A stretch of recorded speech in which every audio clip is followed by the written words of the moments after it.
Inexorablement, j'ai fait une vidéo déjà sur le thème inexorablement dans notre vie. La vie passe et avance d'une manière inexorable. Aujourd'hui, je vais vous donner quelques exemples qui vous montrent que l'on passe très souvent à côté de notre propre existence, de nos choix, de nos envies, de ce qui résonne en nous. Ça peut être par peur, ça peut être par peur du regard de l'autre, par rapport à ce que notre famille nous a inculqué, etc. Je vais vous donner quelques exemples pour que vous puissiez comprendre qu'en réalité, eh bien, très souvent, on va dire la majeure partie des personnes passent à côté de leur propre existence. Un exemple concret. Combien de fois vous avez entendu des personnes vous dire, des personnes qui n'étaient pas forcément bien dans leur couple et qui avaient des enfants, on va attendre que les enfants grandissent pour pouvoir faire des choix. On va attendre que les enfants grandissent pour que je me sépare de mon conjoint ou de ma conjointe. Ils attendent que les enfants grandissent. Vous vous rendez compte du nombre d'années qu'ils perdent à attendre? 10 ans, 15 ans, 20 ans, ce n'est pas 6 mois, ce n'est pas un an.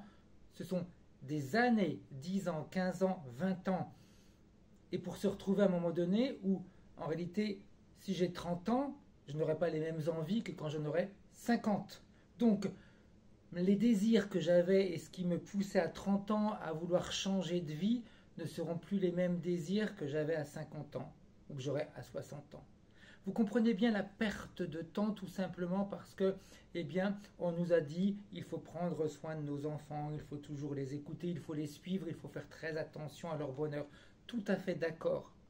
Mais le bonheur des enfants dépend également de notre bonheur à nous. Si nous ne sommes pas heureux dans ce que nous vivons, comment est-ce que nous pouvons donner du bonheur à nos enfants? Et surtout, quel exemple nous allons leur donner? Nous allons leur montrer qu'il faut se sacrifier pour les autres, donc ils feront la même chose quand ils seront adultes?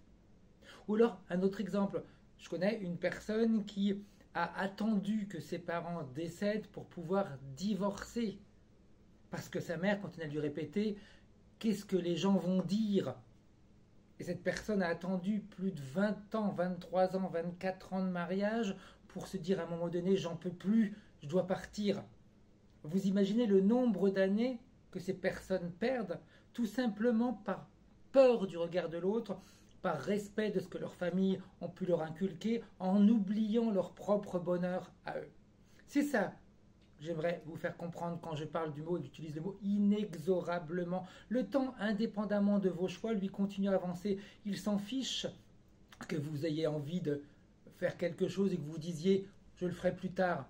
Pour lui, plus tard, ça n'existe pas. Plus tard, vous aurez des années en plus et vous n'aurez même plus les mêmes envies, même plus les mêmes énergies. Et c'est ça qui est dommage. Vivez votre vie aujourd'hui. Arrêtez de dire demain, après-demain, quand les enfants seront grands, quand mes parents ne seront plus là, quand mon conjoint sera plus stable dans sa vie de tous les jours, dans le côté matériel, dans sa vie professionnelle. Arrêtez. Osez vivre votre vie. Osez vivre tout simplement. C'est essentiel. C'est pour ça que bientôt, je vais vous proposer des journées qui vous permettront d'aller déprogrammer toutes ces peurs. On a peur de se jeter parce qu'on s'imagine qu'on se jette dans le vide. Mais on ressent au plus profond de nous-mêmes en réalité ce dont on a besoin et ce qui nous fait du bien. Et quand une situation est devenue insupportable, on le ressent réellement, mais on continue à avancer parce qu'on s'imagine que de toute façon, c'est la seule solution qu'on a. Pensez-y.